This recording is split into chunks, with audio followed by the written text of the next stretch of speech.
नमस्कार साथियों, स्वागत है सिलेक्शन गुरुजी ऑनलाइन यूट्यूब चैनल के constable tradesman practice session batch में। और आज हम फिर प्रीवियस क्वेश्चन के एनालिसिस के बेसिस पर वो कुछ महत्वपूर्ण सवाल आपके लिए लेकर आए हैं जो आपके प्रैक्टिस के लिए में बहुत इंपॉर्टेंट है और आपके एग्जाम के पॉइंट ऑफ व्यू से भी बहुत इंपॉर्टेंट है। स्टार्ट करते हैं आज का जुनून बैच का सेशन एक मोटिवेशनल कोट के साथ कि हार कभी मत मानो, क्या पता कामयाबी आपकी एक और कोशिश का इंतजार कर रही। हमेशा ये बात याद रखिए कि प्रयासों से ही परिणाम प्राप्त होंगे और प्रयास छोड़ देंगे तो कुछ भी नहीं प्राप्त होगा। तो प्रयास करते रहिए, लड़ते रहिए, भिड़ते रहिए, जब तक सेलेक्ट नहीं हो जाते हैं लगे रहिए। तो बढ़ते हैं क्वेश्चंस की तरफ। आज का पहला क्वेश्चन ध्यान दीजिएगा। आज का पहला क्वेश्चन कह रहे हैं कि ऋषिका और आकाश ने साझेदारी में कुछ पैसे निवेश किए। ऋषिका ने रुपया 1875 निवेश किए और लाभ में अपने हिस्से के रूप में 225 रुपए प्राप्त किए। अगर आकाश ने लाभ के हिस्से में 288 रुपए प्राप्त किए हों तो आकाश ने कितने रुपए का निवेश किया था। बहुत सिंपल सा सवाल है ना, बहुत ही बेहतरीन और आसान सवाल।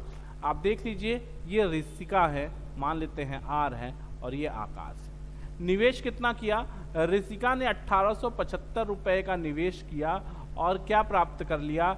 लाभ प्राप्त किया है 225 रुपए का। कह रहे हैं आकाश ने कितना पैसा निवेश किया, मान लिया यक्स, और लाभ प्राप्त किया है 288। मैंने आपको एक बहुत सिंपल बात जान लीजिए कि पार्टनरशिप के चैप्टर का एक बहुत बेसिक सा कॉन्सेप्ट है कि जो निवेश का अनुपात होता है, निवेश का अनुपात वही होता है, बराबर होता है लाभ के अनुपात के। तो ये इस लॉजिक पे क्वेश्चन सॉल्व हो जाएगा। अब x निकाल लेंगे, x बराबर आ जाएगा आपको 1875 गुणित 288 बटा 225।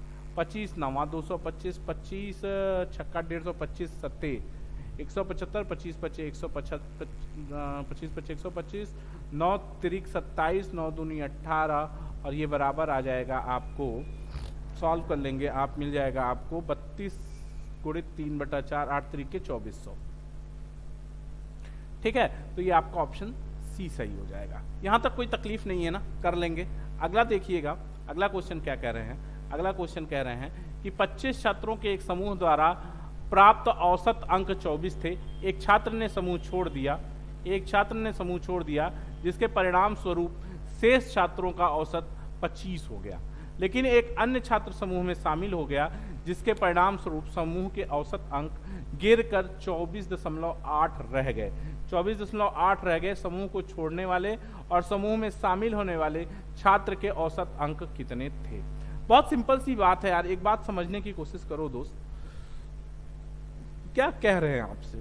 सिंपल सा सवाल है। 25 छात्रों का 25 स्टूडेंट्स का एक ग्रुप है, ठीक है। इनका औसत प्राप्तांक 24 है।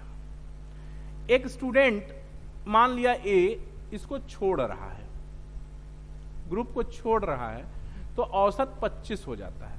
औसत 25 हो जाता है। अगर ए 24 नंबर ले का पाया होता और समूह छोड़ता तो औसत पे कोई फर्क नहीं पड़ता, क्योंकि ये 24 देखो औसत है। मेरी बात को समझने की कोशिश करो। किसी समूह में से उसके औसत मूल्य का कोई व्यक्ति आए या चला जाए, औसत पर कोई फर्क नहीं पड़ता। अगर ए जो बच्चा छोड़ के गया वो 24 नंबर पाया होता तो औसत पे कोई फर्क नहीं पड़ता, लेकिन उसके जाने से औसत पे फर्क पड़ा और औसत कितना हो गया? 1 बढ़ गया, और 25 में से 1 चले गए तो 24 बचे, और पर हेड वैल्यू 24 बढ़ी, यानी ये 24 कम हो गया, यानी जो छोड़ के गया उसे 0 नंबर मिले थे। क्लियर है बात? अब एक नया ज्वाइन कर रहा है, मान लेते हैं बी ज्वाइन कर रहा है। अब बी के ज्वाइन करने से क्या हो गया? अगर बी के ज्वाइन, अब देखो औसत 25 है, अब 24 लोग जो शेष बचे थे उनका औसत कितना है? 24 जो शेष बचे हैं उनका औसत 25 है। अगर बी भी 25 नंबर लेके आया होता तो क्या औसत पे फर्क पड़ता? नहीं पड़ता। लेकिन औसत कितना 25 से कितना कम है? 24.8, यानी 0.2 कम है। और 0.2 का मतलब ये है कि 25 का, अगर ये 0.2 कितने लोगों में कम है? 25 लोगों में कम है। इसका मतलब ये है कि 0.2 × 25, और 25 दूनी 50, 5 नंबर, यानी बी के कितने नंबर हैं? 20 नंबर। अब कह रहा है ए और बी का औसत क्या होगा। आपको समझाने में इतना टाइम और इतना लिखना पड़ रहा है, अदरवाइज ये सवाल बिना पेन पेपर का ही है। औसत एक 0 नंबर पाया और एक 20 नंबर पाया, बटा 2 बराबर 10। ये आपका आंसर ए हो गया। ये बिना पेन पेपर का सवाल है दोस्त। अगर आपकी ठीक ठाक प्रैक्टिस है, आप एवरेज के चैप्टर पे कमांड रखते हैं, तो ये बिना पेन पेपर का सवाल है। और अगर आपको कहीं कोई तकलीफ है तो हमारे चैनल के चैप्टर वाइज कंटेंट से औसत का चैप्टर आप पढ़ लीजिए, आपके सारे प्रॉब्लम और सारी doubts with best quality tricks दूर हो जाएंगे। अगला क्वेश्चन ध्यान दीजिएगा, कह रहे हैं कि x, इसको तो आप जानते ही हैं यार, इसको कुछ करना ही नहीं है, सेम पैटर्न का क्वेश्चन है। 3 दिन से मैं आपको यही बात पढ़ा रहा हूँ कि x का 5 से मल्टीप्लाई हो जाएगा और 4 का y से, तो 5x इज इक्वल टू क्या हो जाता है? 4y हो जाता है, या x by y is equal to 4/5, या यू कह सकते हैं आप कि x संबंधे y बराबर 4 संबंधे 5। ये ऑप्शन बी सही हो जाएगा। अगला क्वेश्चन ध्यान दीजिएगा, अगला क्वेश्चन है कि 600 रुपए को 10% वार्षिक चक्रवृद्धि ब्याज दर पर निवेशित किया जाता है, 2 वर्ष बाद अर्जित ब्याज क्या है? ऑप्शन छूट गया है यहाँ टाइप करने में, कोई दिक्कत नहीं है, ऑप्शन नहीं है तो भी कोई दिक्कत नहीं है। आप देख लो 600 रुपया है, 2 साल के लिए 10% कितना हो गया? 60, और फिर कितना हो गया? 10% 6 हो गया, यहाँ 2 से गुणा कर लो, यहाँ 1 से गुणा कर लो, यहाँ 120 हो गया, और प्लस यहाँ कितना हो गया? 6 हो गया, ये हो गया 126। अगला सवाल ध्यान दीजिएगा, अगला क्वेश्चन है, कह रहे हैं रक्षा 12 दिनों में किसी कार्य को पूरा कर सकती है, जबकि स्तर इस काम को पूरा करने में 20 दिन का समय लेगा। एक साथ काम शुरू करते हैं, लेकिन कार्य समाप्त हो जाने से 4 दिन पहले रक्षा कार्य छोड़ देती है, स्तर कितने दिनों में काम पूरा करेगा? ठीक है ना, देख लीजिए क्या करना है। रक्षा, ठीक है, रक्षा किसी काम को 12 दिन में करती है, स्तर उसी काम को कितने दिन में करता है? 20 दिन में। एलसीएम 60 हो गया, इसका काम 5 हो गया 1 दिन का, इसका काम 1 दिन का 3 हो गया, दोनों का काम 8 हो गया। रक्षा काम समाप्त होने के 4 दिन पहले काम छोड़ रही है, यानी अपने हिस्से का 20 काम छोड़ रही है, तो टोटल काम कितना हो गया? 60 + 20 बटा 8, यानी 10 दिन तक स्तर को काम करना पड़ा। ये 10 दिन में काम समाप्त हो जाएगा, और स्तर जो है वो लास्ट तक बनी हुई है, इसलिए उसको 10 दिन तक काम करना पड़ा। ठीक है, अगला क्वेश्चन है, अभय और श्रेया अकेले 42 मिनट और 70 मिनट में किसी कार्य को पूरा करते हैं। ध्यान दीजिएगा, बहुत सिंपल सा सवाल है, डरने की जरूरत नहीं है, एकदम लड़ने की जरूरत है। क्या कह रहे हैं भैया, देख लो, अभय और श्रेया, लिखते चलो, अभय और श्रेया 42 मिनट 70 मिनट, सॉरी अभय और श्रेया, यस लिख लेता हूँ, 1 मिनट, आपको क्लियर ही रहे तो ज्यादा बेहतर। एस है ये, ठीक है। क्या कह रहे हैं, ये एस कितने दिन में? 70 मिनट में। एलसीएम कितना हो जाएगा? 210। ठीक, इसका 1 दिन का काम 5, इसका 1 दिन का काम 3। अब आगे बढ़ते हैं, किसी कार्य को पूरा कर सकते हैं। अभय से शुरू करके कार्य पूरा होने तक वे बारी बारी से 1-1 मिनट कार्य करते हैं। केवल अंत में कार्य करने वाले को 1 मिनट से भी कम समय कार्य करने की अनुमति दी जाती है। कार्य पूरा करने में दोनों को कितना समय लगेगा? बहुत सिंपल सवाल है, समझो दोस्त। दोनों मिल जाए अगर, तो पहले मिनट में कौन आएगा? ये फर्स्ट मिनट है और ये सेकंड मिनट है, तो यानी 2 मिनट में कितना काम होगा दोस्त? 2 मिनट में होगा 8 काम। तो अब देखो आंसर में सब 52 दिया है ना ऑप्शन में, तो यहाँ कितने से गुणा कर दें तो 52 आ जाएगा? 26 से। तो 1 मिनट कट रहा होगा मुझे लगता है, अच्छा अभी नहीं कट रहा, ठीक है। 52 मिनट में कितना काम होगा? 52 मिनट में 8 दूनी 16 1, 8 पंजे 40 1, 8 दूनी 16, नहीं इधर भी तो 26 से गुणा होगा ना, 26, 1 मिनट 26, तो 6 अट्ठे 48, 6 अट्ठे 48, और कितना है? 25 अट्ठा 200 यार, 208 काम होगा। शेष कितना बचा? शेष काम बचा 210 माइनस 208, 208 यानी 2 काम बचा। और अब कौन सा मिनट शुरू है? 53वां मिनट, यानी 52 मिनट तो पूरा लगेगा काम करने में। 53वें मिनट में किसका नंबर आएगा? श्रेया का नंबर आएगा। और श्रेया 1 मिनट में 3 काम करती है, तो 2 मिनट में कितना काम करना है करेगी? भाई श्रेया जब 53वें मिनट में आ रही है तो 53 मिनट में 5 एक कौन आएगा, सॉरी 53वें मिनट में अभय आएगा, हाँ ऑड नंबर है ना, तो 53वें मिनट में अभय आएगा और अभय 1 मिनट यानी 60 सेकंड में कितना काम निपटाता है 5, तो 5 काम, तो 2 काम निपटाने में कितना समय लगेगा इसको 60, 12 दूनी 24 सेकंड, यानी 52 सेकंड पूरा पूरा, 52 मिनट पूरा पूरा और प्लस 24 सेकंड, यही आपका आंसर है, ऑप्शन ए सही है। सिंपल सवाल, समझ गए। अगला क्वेश्चन ध्यान दीजिएगा, कह रहे हैं कि एक जहाज, ध्यान दीजिएगा सवाल बड़ा है, डरने की जरूरत नहीं है, बस पढ़ने की जरूरत है, डरने की तो जरूरत ही नहीं है, सवाल बड़ा, आंसर छोटा आएगा और बहुत कम लाइन में आपका क्वेश्चन सॉल्व हो जाएगा। देखना, देखिएगा, एक जहाज, थोड़ा अगर आपको विजिबिलिटी में दिक्कत है तो मैं थोड़ा सा इसको स्टेन भी कर देता हूं आपके लिए, पढ़ लेते हैं पूरा आराम से। हाँ, एक जहाज, इतने में भी सॉल्व हो जाएगा, जगह को बहुत स्पेस की जरूरत नहीं है आपको इसके लिए। देखिए, एक जहाज में किनारे से 20 किमी दूरी पर रिसाव शुरू हो जाता है, रिसाव के बावजूद जहाज किनारे की ओर 12 किमी प्रति घंटा की रफ्तार से आगे बढ़ने में सक्षम है। जहाज केवल 23 मिनट तक की जल प्लावित रह सकता है। जल प्लावित का मतलब तैर सकता है, जल प्लावित का मतलब तैर सकता है। यदि किनारे से एक बचाव नौका को जहाज की ओर भेजा जाता है और जहाज के चालक दल और यात्रियों को निकालने में 8 मिनट समय लगते हैं, तो बचाव नौका को न्यूनतम गति क्या होगी जिससे लोगों को सफलतापूर्वक बचाया जा सके। बेहतरीन, आसान, शानदार सवाल, एकदम आसान सवाल। यह है नौका जो डूब रही है और यह है बचाव, यह है किनारा जहां से बचाव दल चलेगा। दोनों के बीच की दूरी कितनी है दोस्त? 20 किलोमीटर। अब जब स्थिति का पता चल रहा है, तब क्या है कि नौका 12 किमी प्रति घंटा की रफ्तार से चल सकती है और 23 मिनट में डूब जाएगी। 23 मिनट अपने पास समय है, लेकिन इस 23 मिनट में 8 मिनट खर्च हो जाएंगे यात्रियों को निकालने में, यानी पहुंचने के लिए सिर्फ 15 मिनट का समय है अपने पास।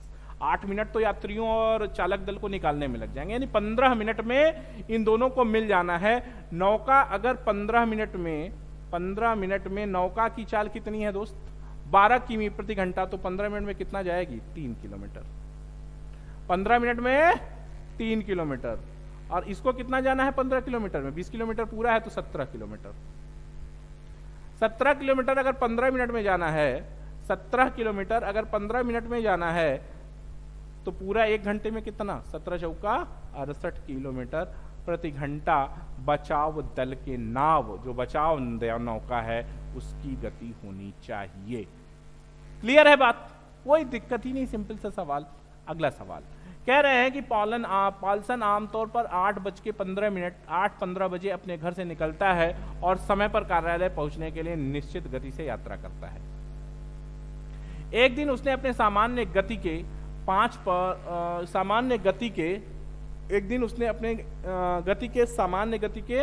3/5, देखो यहां करेक्शन कर लेना जरा सा, ये कल थोड़ा गड़बड़ हो गया है।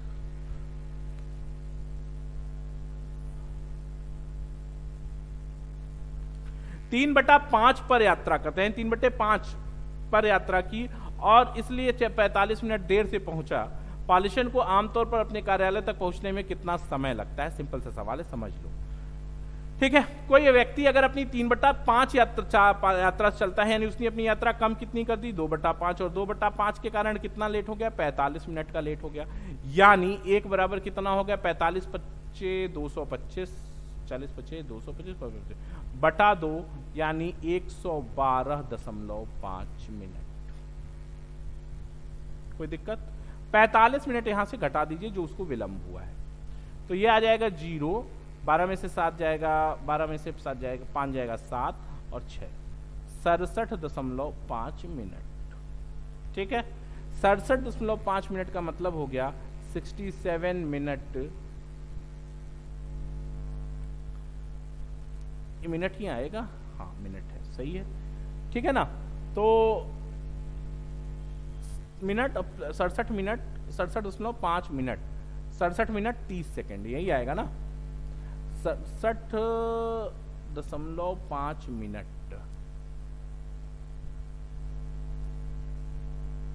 ठीक तो है यार, देखते हैं। अच्छा 1 मिनट, कुछ 1 मिनट रुक जाइए। आप इसको क्या कर लोगे, ध्यान दो, सिंपल 67, इतना एक्चुअल समय उसको लगता है 67.5 मिनट, और 67.5 मिनट का मतलब हो गया 60 प्लस 7.5 मिनट, यानी 1 घंटा पूरा और प्लस 75/600 कर दोगे तो ये घंटे में बदल जाएगा। 75 अट्ठा 600, यानी कितना, 1 सही 1/8 घंटा उसको अपने कार्यालय में पहुंचने में समय लगता है। क्लियर बात। अगला क्वेश्चन ध्यान दीजिएगा, कह रहे हैं कि निम्नलिखित को हल करिए। बोर्डमास का क्वेश्चन है, सिंपलीफिकेशन का पहला रूल बोर्डमास है और उसी पे ये क्वेश्चन आधारित है। इसको आप HW रख लो और इसका आंसर कमेंट बॉक्स में जरूर बताइएगा, ठीक है। हम आपको आपके आंसर का इंतजार रहेगा। अगला क्वेश्चन ध्यान दीजिएगा, कह रहे हैं ये भी सिंप्लीफिकेशन का क्वेश्चन है, सॉल्व कर लेंगे आप आराम से, फिर भी मैं आपके लिए देख लेता हूँ। 6 6 6 4 अंक है ना, तो देख लेते हैं, फटाफट मिलाओ। डिजिट से मिलाना है, इकाई अंक से मिलाना शुरू करेंगे। तो पहले कितना है, 6 मिल गया, ये 5 है और ये 6 5 11 1 6, कहाँ है ये, डी ऑप्शन सही है, ठीक है, ऑप्शन डी सही है। आप ऐड कर लेना, कोई दिक्कत नहीं है, यहीं से मिल गया आपको आंसर। भाई ये 6 था, चौथे अंक पे मिल गया, तीसरे अंक पे 5 और यहाँ तीसरे अंक पे 6, 6 5 11 1, यही हो गया आंसर। यूनिट डिजिट मिला लिया, 1 6 मिलेगा और मात्र एक ऑप्शन है जहाँ लास्ट में 1 6 है, तो यही ऑप्शन करेक्ट है। अगला क्वेश्चन ध्यान देना, क्या दी गई भिन्नों में 13/9 के बराबर कौन नहीं है, 13/19 के बराबर कौन नहीं है। तो ठीक है, देखो क्या है, 39/57 कह रहे हैं, तो ये तो है 13 × 39, 13 19 × 57, और ये भी है, हाँ सॉरी, कौन सा नहीं है ये चेक करना है ना, कि किसके बराबर नहीं है, ठीक है। तो आप इसको देख सकते हैं कि ये किसके बराबर नहीं है, वो आज आपको ये मिल जाएगा 19 सत्ते और 13 सत्ते, ठीक है, ये भी हो जाएगा आपका 13/19, 13/19। ये क्या है, इसकी स्थिति क्या है भाई, काटेंगे आप तो 104/3 1 और कितना हो जाएगा 10 5 4 154 152, सॉरी 152, देख लो ना, 150 दूना 300 252, 104/152, फिर कटेगा तो कितना हो जाएगा 51 ना, सॉरी 104 है ना, तो 52, 13 चौका 52 और ये कटेगा तो 2 से कितना हो जाएगा 7 और 13 और 1976, ये भी सही है, यानी यही ऑप्शन गलत है, मतलब ये बराबर नहीं है, ठीक है, ये भी 13/19 है। क्लियर है। अगला सवाल, ऐसे ही ऑप्शन से आप चेक कर लोगे। अगला सवाल कह रहे हैं कि इतने का लघुत्तम समापवर्त कितना है। बहुत सिंपल सा सवाल है, समझ लो। आप लोग के लिए क्वेश्चन टिपिकल हो सकता है, आप फैक्टराइज मेथड पे जाते हैं, हमको कैसे करना है ये देख लो। 47 है, 141 है और 188 है। अब आप मुझको बताओ, 147 तो प्राइम नंबर है, तो ये 47 रहेगा ही रहेगा। ये कितनी बार है, ये है 3 बार, 7 × 21 और 4 × 12, ठीक। और ये कितनी बार है, 7 चौक 28, 4 बार, यानी 47 × 3 × 4।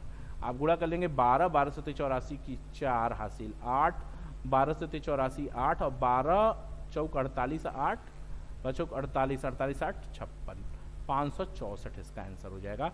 आपका ए ऑप्शन सही हो जाएगा। क्लियर है मेरी बात, 564। अगला क्वेश्चन ध्यान दीजिएगा, कह रहे हैं 2 धनात्मक पूर्णांक हैं तो इसलिए x भी है, तो x के अधिकतम मान संभव है। अब आप देख लो क्या हो सकता है, धनात्मक पूर्णांक है ये, यानी पूरा पूरा कटना है, अधिकतम मान पूछ रहा है। तो देखो 140 से 184 को नहीं कटना, 120 से कटना है, 12 × 7 = 84, 7 बार कटेगा, 12 × 8 = 96, ये भी कट जाएगा, 7 और 8, हाँ। तो बस 210 से नहीं कटेगा, ये 240 से भी नहीं कटना, 240 × 480 400, हाँ नहीं कटना है। मात्र 120 ऐसी संख्या है जो इसको काटेगी, इसको 840/x और 960/x को। 120 एकमात्र ऑप्शन है जिससे ये भी कटेगा 7 बार और ये कटेगा 8 बार, ठीक है, कर लोगे। अगला क्वेश्चन ध्यान दो। अगले क्वेश्चन में कह रहे हैं कि 154 मीटर लंबी रस्सी को 9 संबंधे 5 के अनुपात में विभाजित किया जाता है, तो छोटे टुकड़े की लंबाई क्या है। 5 4 9 5 कितना हो गया, 14, 14 1 14, 14 11 बार कटेगा, 11 × 5 = 55। छोटे वाली की माप कितनी हो जाएगी, 55। ठीक ना भाई, 9 5 14, 11 बार कटेगा, 11 बार 11 9 99 और 11 5 55। ये छोटे वाले के टुकड़े का वैल्यू 55 आ जाएगा। अगला क्वेश्चन ध्यान दीजिएगा, कह रहे हैं कि 435 का 78% कितना होगा। 435 का 78% कितना होगा। ठीक, गुणित 78/100 सॉल्व कर लेना जरूर। इसका मिल जाएगा आपको 78% होता है 339।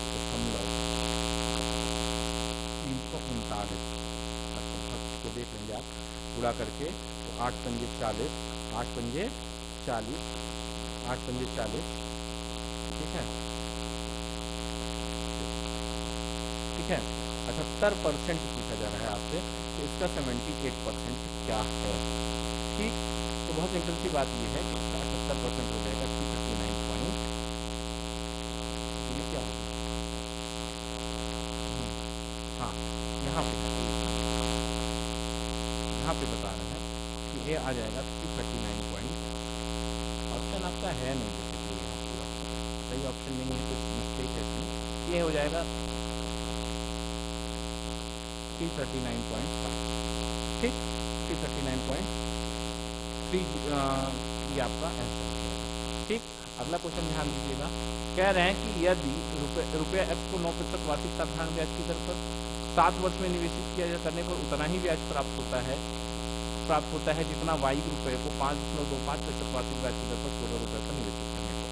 x रुपया 9% 7 साल बराबर y रुपया 5.25% कितने साल, 16 साल। x बटा y बराबर हो जाएगा आपको 5.25 16/9 गुणित 7, ये बराबर सॉल्व करने पे आ जाएगा आपको x बटा y सॉल्व करने पे क्या मिल जाएगा आपको, x बटा y सॉल्व करने पे आपको मिल जाएगा, सॉल्व करते हैं तो कुछ कटना तो है नहीं, 16 × 25 80, 80 × 84 बटा 9 गुणित 7, 12 × 7 = 84, 3 × 4 = 12, 3 × 3 = 9, यानी x बराबर कितना आ गया 4/3। कह सकते हैं आपकी x संबंध y बराबर 4 संबंध है। ये आपका आज सिलेक्शन गुरुजी के प्रैक्टिस सेशन में इतना ही। कल फिर मुलाकात होगी आपके शानदार बेहतरीन सवालों के साथ। तब तक देखते रहिए सिलेक्शन गुरुजी ऑनलाइन। जय हिंद, जय भारत।